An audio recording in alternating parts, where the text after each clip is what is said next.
In March 2007, some of the fine folks at Morgan Stanley were brainstorming via email about what they wanted to call a new product they were working on. It was an investment package, essentially, that they would eventually go on to sell to a Chinese bank. Here are some of the potential product names that were suggested in this brainstorming session by a particular Morgan Stanley vice president.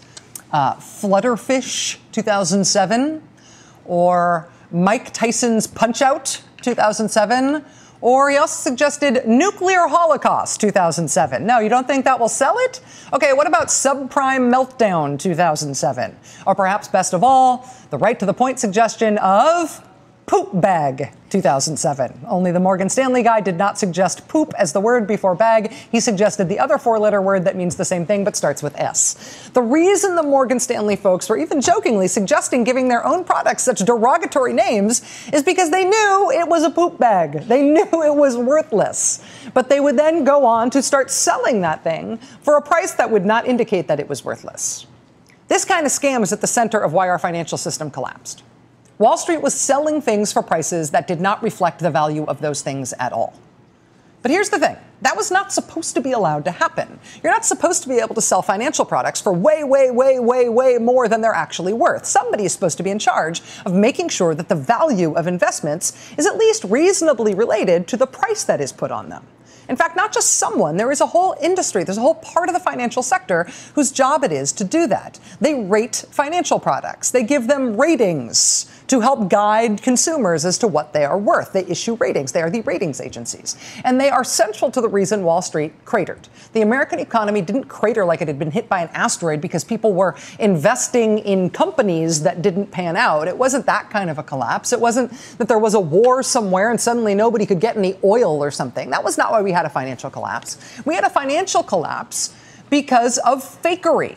We had a financial collapse because people were buying and selling things at prices that were totally fake. And the people who were selling them knew it. It was a con game that everybody was in on.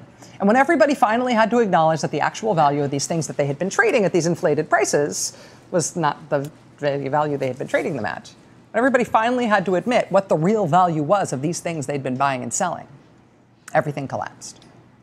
So even if you don't understand the overall dynamics of the housing market and all the different ways things are traded and how people in Lower Manhattan make money off of it, this is the one thing all of us can grasp about what went wrong when our economy was destroyed in a way that we have still not recovered from.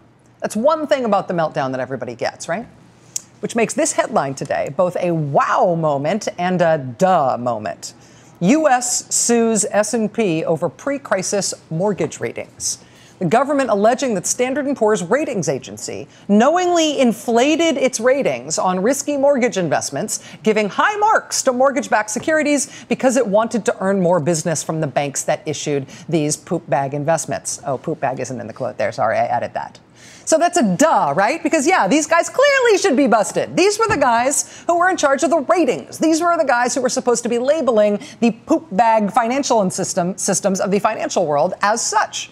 And they simply did not do it because they figured out a way to make money out of not doing it. And eventually that system of selling worthless junk for tons of money stopped working and the economy fell apart. So duh. Yeah, these guys should be in the dock big time. But also not just duh, but wow. Look at the date here. It's today? These guys aren't in jail or something already? Nobody has sued them before now? We still have not handled that problem? Should we be encouraged by the fact that they seem to be in trouble now, or should we be very worried that it took this long?